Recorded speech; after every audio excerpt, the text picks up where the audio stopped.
Bismillahirrahmanirrahim. Assalamualaikum warahmatullahi wabarakatuh. Waalaikumsalam warahmatullahi wabarakatuh.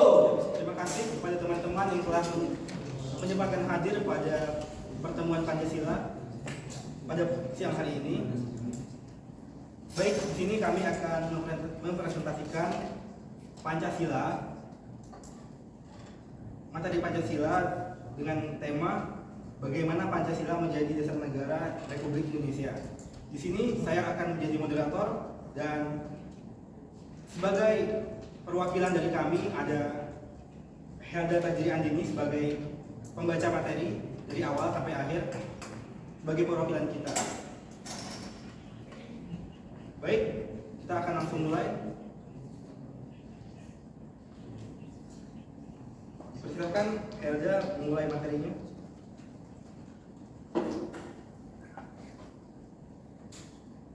Bismillahirrahmanirrahim. Assalamualaikum warahmatullahi wabarakatuh. Waalaikumsalam warahmatullahi wabarakatuh. Baik, saya sebagai perwakilan dari kelompok 3 akan membacakan materi tentang bagaimana Pancasila menjadi dasar negara Republik Indonesia. Adapun di dalam pembagian materi kali ini ada beberapa submateri yang akan dibahas. Yang pertama ada konsep negara, tujuan negara dan urgensi dasar negara. Yang kedua ada alasan diperlukannya Pancasila sebagai dasar negara. Yang ketiga ada sumber yuridis, historis, sosiologis, dan politis tentang Pancasila sebagai dasar negara. Yang keempat ada dinamika dan tantangan Pancasila sebagai dasar negara. Dan yang kelima, esensi dan urgensi Pancasila sebagai dasar negara. Baik, kita langsung saja kepada submateri yang pertama tentang konsep dasar negara, tujuan negara, dan urgensi dasar negara. Baik, jika dilihat dari konsep negara, definisi negara banyak diartikan oleh beberapa tokoh. Yang pertama ada dari Aristoteles. Menurutnya, negara atau polis ialah persekutuan daripada keluarga dan desa guna memperoleh hidup yang sebaik-baiknya. Yang kedua ada dari Jane Goodall, yang menurutnya negara itu adalah suatu persekutuan daripada keluarga-keluarga dengan segala kepentingannya yang dipimpin oleh akal dari suatu kuasa yang berdaulat. Yang ketiga ada dari Hugo de Groot atau Grotius, yang menurutnya negara itu merupakan suatu persekutuan yang sempurna dari orang-orang yang merdeka untuk memperoleh perlindungan hukum. Yang keempat dari Bluntseel, yang mengartikan bahwa negara sebagai diri rakyat yang disusun dalam suatu organisasi politik di suatu daerah tertentu. Yang kelima, menurut Hansen Kelsen, negara adalah suatu susunan pergaulan hidup bersama dengan tata paksa. Yang keenam, menurut Harold Laski, menurutnya negara itu ialah sebagai suatu organisasi paksaan atau coercive instrument. Dan yang terakhir, menurut Woodrow Wilson, negara merupakan rakyat yang terorganisasi untuk hukum dalam wilayah tertentu atau a people organized for the law within a definite territory. Nah, adapun 3 unsur yang menjadi syarat mutlak bagi adanya suatu negara ialah yang pertama adanya unsur tempat, yaitu meliputi daerah, wilayah, dan teritori. Yang kedua unsur manusia atau unsur masyarakat, rakyat, dan bangsa. Dan yang ketiga unsur organisasi atau tata kerjasama dan tata pemerintahan. Selanjutnya tujuan negara.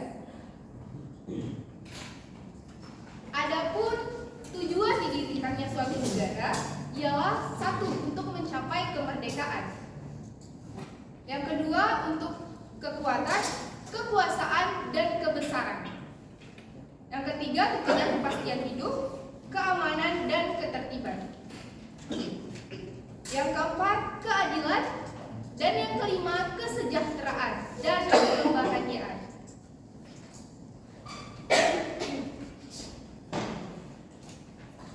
Selanjutnya, alasan diperlukannya kajian Pancasila sebagai dasar negara.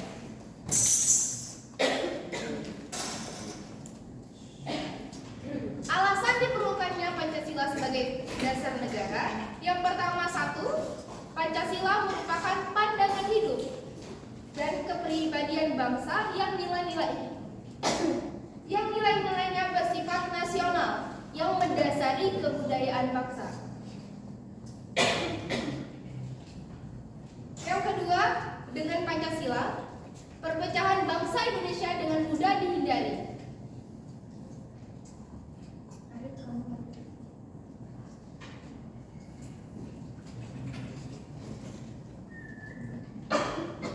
Baik, yang kedua, dengan Pancasila, perpecahan bangsa Indonesia dengan mudah dihindari karena pandangan Pancasila bertumpu pada pola hidup yang berdasarkan keseimbangan, keselarasan, dan keserasian sehingga perbedaan atau apapun yang ada dapat dibina menjadi suatu pola kehidupan yang dinamis, penuh dengan keanekaragaman yang berada dalam suatu keseragaman yang kokoh.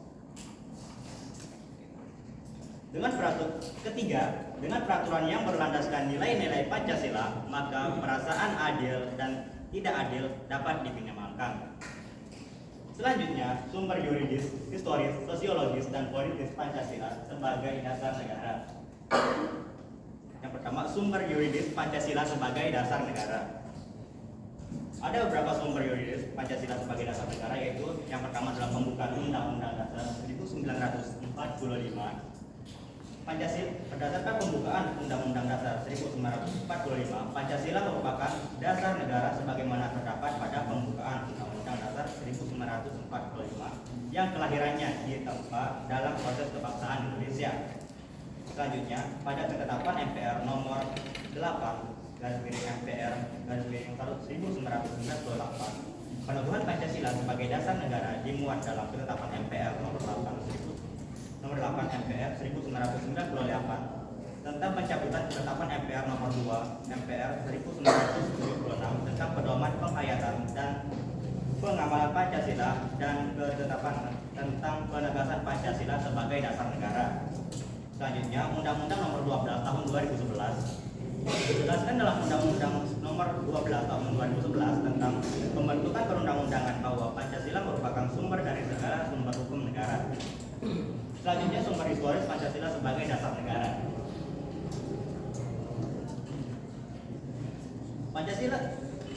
Pancasila sebagai dasar negara dibentuk setelah menyerap berbagai pandangan yang berkembang secara demokratis dari para anggota BPU PKI dan DPKI sebagai representasi bangsa Indonesia. Pancasila dijadikan dasar negara yaitu sewaktu ditetapkannya Undang-Undang Dasar 1945, yaitu pada tanggal 18 Agustus 1945 berdasarkan penjelajahan historis diketahui bahwa Pancasila yang berlaku sekarang merupakan hasil karya bersama dari berbagai aliran politik yang ada di BPU PKI yang kemudian disempurnakan dan disahkan oleh PPKI pada saat negara didirikan. Ia bukan hasil karya Muhammad Yamin atau Soekarno saja, melainkan hasil karya bersama sehingga tapi dalam bentuk isi dan filosofi yang utuh seperti sekarang ini. Selanjutnya, sumber sosiologis Pancasila sebagai dasar negara. Yang pertama adalah nilai-nilai kehutanan sebagai sumber etika dan spiritualitas dianggap penting sebagai fundamental etika kehidupan bernegara. Kedua, nilai-nilai kemanusiaan universal yang bersumber dari hukum Tuhan, hukum alam, dan sifat-sifat sosial dianggap penting sebagai etika politik kehidupan negara dalam pergaulan dunia. Yang ketiga, nilai-nilai etis kemanusiaan harus mengakar kuat dalam lingkungan pergaulan bangsa yang lebih dekat sebelum menjangkau pergaulan dunia yang lebih jauh. Yang keempat, nilai ketuhanan, nilai kemanusiaan, nilai serta cita-cita kebangsaan itu dalam aktualisasinya harus menjunjung tinggi kedaulatan rakyat yang dipimpin oleh hikmat kebijaksanaan. Kelima, nilai ketuhanan, nilai sosial, dan cita kebangsaan serta demokrasi permusyawaratan itu memperoleh arti kontribusinya sejauh dalam mewujudkan keadilan sosial. Selanjutnya, sumber politis Pancasila sebagai dasar negara. Sumber politis Pancasila sebagai dasar negara dapat dilihat pada pasal 1 ayat 2 dan pasal 36A. Pasal 1 ayat 2 Undang-Undang Dasar 1945 terkandung makna bahwa Pancasila menjelma menjadi asas dalam demokrasi konstitusional. Konsekuensinya, Pancasila menjadi landasan etik dalam kehidupan politik bangsa Indonesia. Selanjutnya, dinamika dan tantangan Pancasila sebagai dasar negara. Yang pertama, kita akan membahas dinamika Pancasila. Jadi, setelah Pancasila ini diterapkan sebagai dasar negara Indonesia, dalam perkembangannya terdapat berbagai gejolak yang dimulai dari awal dibentuknya dan disahkannya Pancasila sampai saat ini. Urutan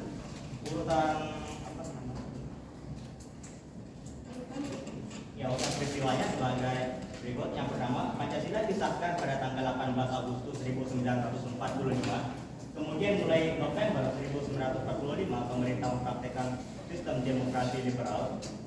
Lalu itu mempraktikkan sistem demokrasi liberal itu membuat ditetapkannya dekret presiden 5 Juli 1959 dan sistem demokrasi liberal mulai ditinggalkan.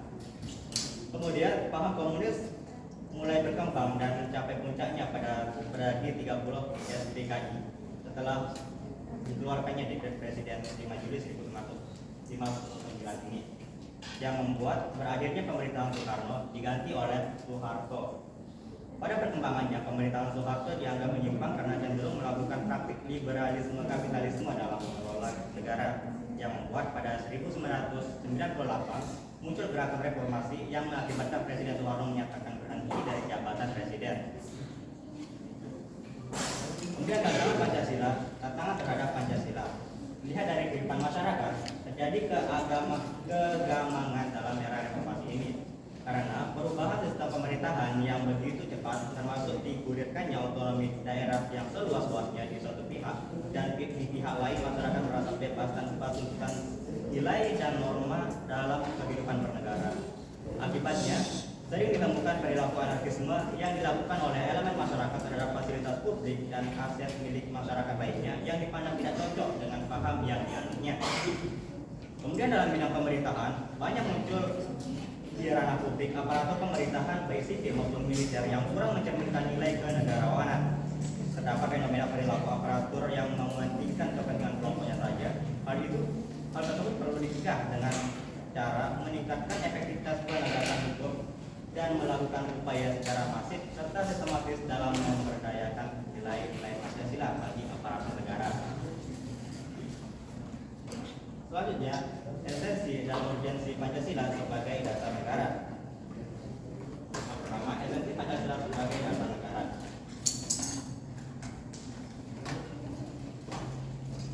Esensi Pancasila sebagai dasar negara. Pancasila sangatlah penting untuk diakui, dihormati, dihargai keberadaannya, dan diamalkan nilai-nilainya karena Pancasila tidaklah lahir begitu saja dengan mudah. Pancasila lahir dari ide pikiran pemimpin bangsa yang di tengah kondisi Indonesia yang penuh tekanan, perbedaan, dan himpitan dari para penjajah yang semena-mena memperbudak dan mengeksploitasi negara Indonesia seenaknya saja.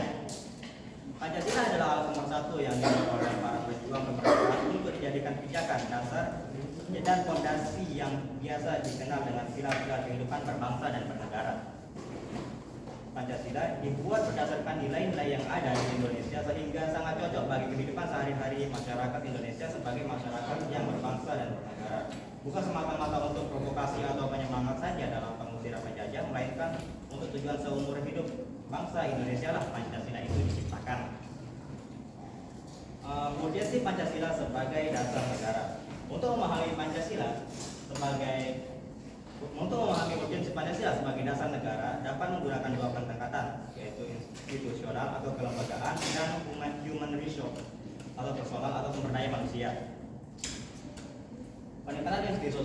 Pendekatan institusional membentuk dan menyelenggarakan negara yang bersumber dari pada nilai-nilai Pancasila. Sementara untuk human resource, setiap warga negara harus melaksanakan nilai-nilai Pancasila secara murni dan konsekuen dalam pemenuhan tugas dan tanggung jawabnya. Kemudian yang selanjutnya, hubungan Pancasila dengan Proklamasi Kemerdekaan Republik Indonesia. Di dalam pembukaan Undang-Undang Dasar 1945, tepatnya pada alinea ketiga terdapat pernyataan kemerdekaan yang dinyatakan oleh Indonesia, maka dapat ditentukan letak dan sifat hubungan antara Proklamasi Kemerdekaan 17 Agustus dengan pembukaan Undang-Undang Dasar 1945 sebagai berikut.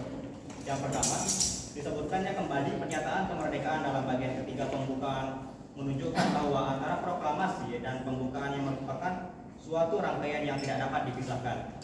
Kedua, ditetapkannya pembukaan pada 18 Agustus 1945 bersama-sama ditetapkannya Undang-Undang Dasar, Presiden dan Wakil Presiden merupakan relasi bagian kedua proklamasi. Ketiga, pembukaan hakikatnya merupakan pernyataan kemerdekaan yang lebih rinci dari adanya tinta-tinta gugur yang menjadi semangat pendorong ditegakkannya kemerdekaan. Yang keempat, sifat hubungan antara proklamasi dan proklamasi itu, pembukaan dan proklamasi itu sendiri, yaitu memberikan penjelasan, penegasan, dan pertanggungjawaban terhadap dilaksanakannya proklamasi pada tanggal 17 Agustus 1945. Selanjutnya, hubungan Pancasila dengan pembukaan Undang-Undang Dasar 1945. Hubungan Pancasila dengan pembukaan Undang-Undang Dasar 1945 antara lain sebagai berikut. Pertama, pembukaan Undang-Undang Dasar 1945 memenuhi syarat unsur mutlak sebagai stats fundamental norm. Oleh karena itu, kedudukan pembukaan merupakan peraturan hukum yang tertinggi di atas Undang-Undang Dasar. Implikasinya, semua peraturan perundang-undangan dimulai dari pasal-pasal dalam Undang-Undang Dasar 1945 sampai dengan peraturan daerah harus sesuai dengan pembukaan Undang-Undang Dasar 1945. Kedua, Pancasila merupakan asas kerohanian dari pembukaan Undang-Undang Dasar 1945 sebagai stats fundamental norm. Secara ilmiah akademis, pembukaan Undang-Undang Dasar 1945 sebagai stats fundamental norm mempunyai hakikat kedudukan yang tetap, kuat, dan tak berubah bagi negara yang dibentuk. Dengan perkataan lain, jalan hukum tidak dapat lagi diubah. Kemudian selanjutnya, penjabaran Pancasila dalam pasal-pasal Undang-Undang Dasar 1945. Jadi nilai-nilai Pancasila yang ada dalam dalam Undang-Undang Dasar 1945 dapat dilihat dalam sila 1, dapat dilihat dari pasal 28 di ayat 1, pasal 29 dan pasal lain. Kemudian sila kedua dapat dilihat dari pasal 1 ayat 3, pasal 26 ayat 1 dan ayat 2, pasal 27 ayat 1 dan ayat 2, pasal 28A, 28B, 28C, 28D, 28F, 28G, dan pasal lain. Kemudian sila ketiga dalam Pancasila dapat dilihat nilai-nilainya dalam pasal 25A, 27 ayat 3, pasal 30 ayat 1 sampai dengan ayat 5 dan pasal lain. Sementara nilai keempat dapat dilihat pada pasal 1 ayat 1, ayat 2, pasal 2, ayat pasal 3, pasal 4, pasal 7, pasal 19, pasal 22C, pasal 22E dan pasal lain. Dan sila kelima, nilai pada sila kelima dapat dilihat pada pasal 23, pasal 28K, pasal 31, pasal 32, pasal 33, pasal 34 dan pasal lain. Implementasi Pancasila dalam perumusan kebijakan. Dalam bidang politik, implementasi Pancasila dalam perumusan kebijakan pada bidang politik. Dalam bidang politik, implementasi Pancasila dalam perumusan kebijakan dapat ditransformasikan melalui sistem politik yang bertumpu pada asas kedaulatan rakyat berdasarkan konstitusi. Kemudian dalam bidang ekonomi, kebijakan ekonomi nasional harus bertumpu pada asas-asas keselarasan, keserasian, dan keseimbangan. Peran perseorangan, perusahaan swasta, BUMN dalam implementasi kebijakan ekonomi. Kemudian dalam bidang sosial budaya, semua kebijakan sosial budaya yang harus dikembangkan dalam kehidupan bermasyarakat, berbangsa dan bernegara di Indonesia harus menekan rasa kebersamaan dan semangat gotong royong. Dan pada bidang pertahanan dan keamanan, kelangsungan hidup bangsa dan negara bukan hanya tanggung jawab TNI dan Polri, melainkan juga merupakan tanggung jawab seluruh warga negara sesuai dengan ketentuan pada pasal 27 ayat 1 dan pasal 30. Terima kasih. Baik, sebelum kami menutup presentasi kami, saya akan membacakan contoh kasus yang berkaitan dengan tema ini. Contoh kasus pemberontakan PKI. Latar belakang, maksudnya urutan cerita. alur cerita. Sewaktu-waktu di masa setelah kemerdekaan Indonesia pernah terjadi suatu strategi untuk menggantikan Pancasila sebagai dasar negara Indonesia dengan ideologi komunis. Aksi strategi ini didahului dengan aksi teror dan pembunuhan di berbagai daerah termasuk juga di daerah Sumatera. Usaha penggantian Pancasila sebagai ideologi yang dilakukan oleh PKI Musso di Madiun tahun 48 yang memproklamasikan negara Soviet Republik Indonesia dan juga dengan menaikkan bendera merah. Pemberontakan G30 SPKI yang dilakukan Letkol Untung tahun 1965 merupakan kegiatan berdarah dengan membunuh para menteri dan jenderal untuk mendapatkan kekuasaan yang sah dan bertujuan untuk menggantikan dasar negara Pancasila menjadi ideologi komunis. Pada waktu itu, saat PKI ingin menggantikan ideologi Indonesia, saat itu juga PKI dianggap sangat berbahaya dan dibubarkan pada saat ada tanggal 12 Maret tahun 66. Letjen Soeharto mendapat mandat surat keputusan yang berisi pembubaran dan larangan PKI dan segala organisasinya yang berlindung dan bernaung di wilayah Indonesia. A. Latar belakang pemberontakan PKI. Terjadinya pemberontakan PKI Madiun diawali dengan jatuhnya kabinet Amir Syarifuddin karena tidak lagi mendapat dukungan setelah kesepakatan perjanjian Renvai. Amir yang dibantu oleh Musso berusaha memberikan kabinet baru yang dibentuk oleh Presiden Soekarno. Musso, pemimpin PKI yang pernah belajar di Uni Soviet, berusaha untuk menguasai daerah-daerah strategis seperti Surakarta, Madiun, Kediri, dan sebagainya. Nah, setelah itu kita dapat menarik kesimpulan. Gerakan separatisme ini berhasil ditumpas oleh operasi militer. Pasukan TNI berhasil memburu para pemberontak dan berhasil menyelesaikan ancaman separatisme. Dapat dilihat ya di kasus ini, tujuan dari pemberontakan PKI adalah menggantikan Pancasila kita dengan ideologi komunis. Sekian presentasi dari kami. Maaf jika ada salah kata dan kata yang tidak jelas. Wabillahi taufiq wal hidayah. Wassalamualaikum warahmatullahi wabarakatuh.